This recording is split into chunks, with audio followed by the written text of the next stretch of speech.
So the last season of What If, What If season 3 came out on the 22nd of December 2024, I think. But I only watched it like right now. I just finished watching it and it was it was good. I think it's like my favorite season out of all the three. It succeeded where the others failed. Like the first two seasons failed like a lot, right? Season two sucked. They tried to force feed us like Peggy Carter, man. Like they put it in every episode, and I would have liked if they kept some sort of like continuity throughout all the seasons, not throughout this episodes. I don't need to have the same person be in every episode of What If. It's What If. We don't need to see the same person, man. We need to see all the different what ifs, you know? This had one bad episode, which was episode one. That was boring as hell.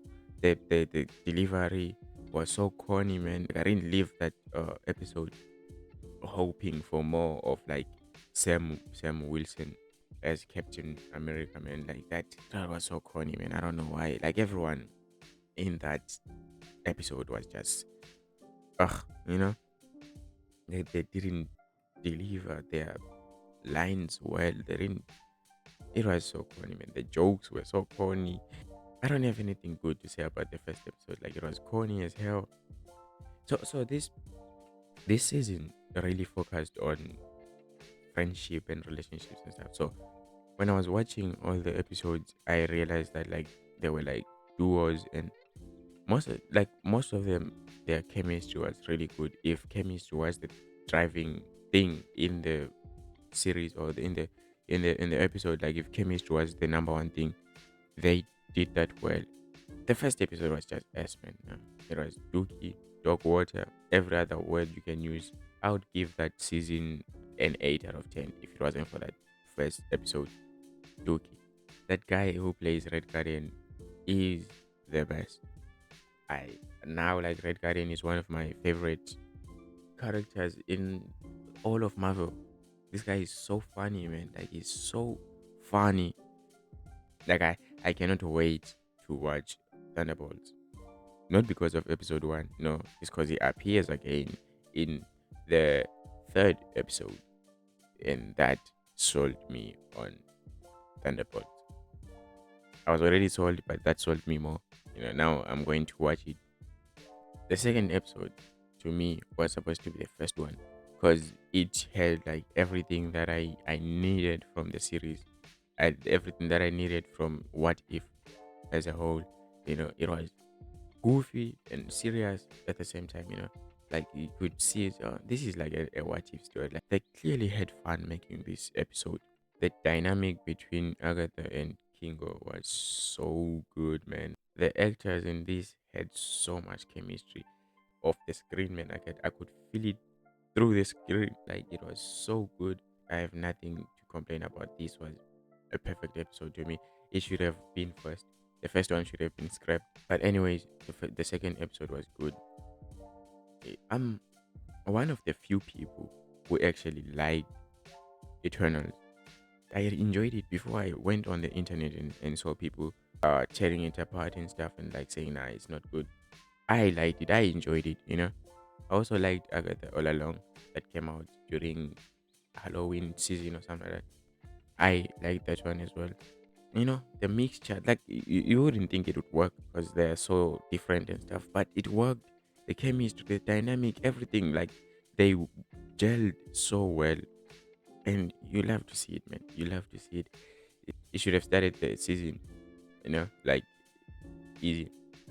And one thing that they did here, like Arisham, who's like supposed to be the creator of like this Marvel universe or something like that. I don't know the details and stuff.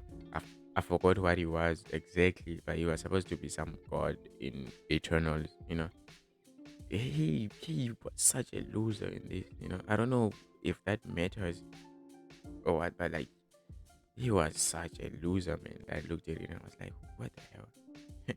Like, is this supposed to be like the creator or something like that? Because what the hell, man? Now to the third episode. The third episode was my favorite. It was the best episode in the whole show, in all of season one, two, and three. It was the best episode.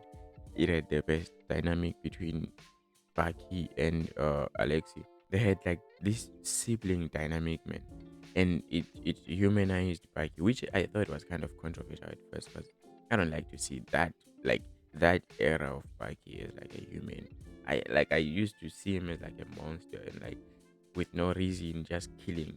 Because like when he was the Winter Soldier, the dread, man, that you could feel through the screen when I was watching like Captain America the Winter Soldier, when this inhumane human, well, like, it was so scary, bro. But then here they like humanize him and make him like a spy, it's not just an assassin or something like that. Yeah, he might be brainwashed and stuff, which is something that he acknowledged in the show. I don't know if they did this on purpose or what, but like it was kind of weird when I saw it, but I didn't care. Like, the episode was good, you know.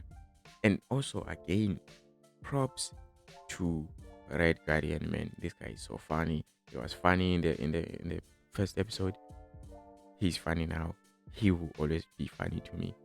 You know, he kind of saved the first episode. Funniest character in Marvel right now. Red Guardian. Watch out. And then the fourth episode. Yeah, the fourth episode was like, this was goofy with goofy characters. You know, which made sense. I laughed like a lot in this. There was Howard the Duck.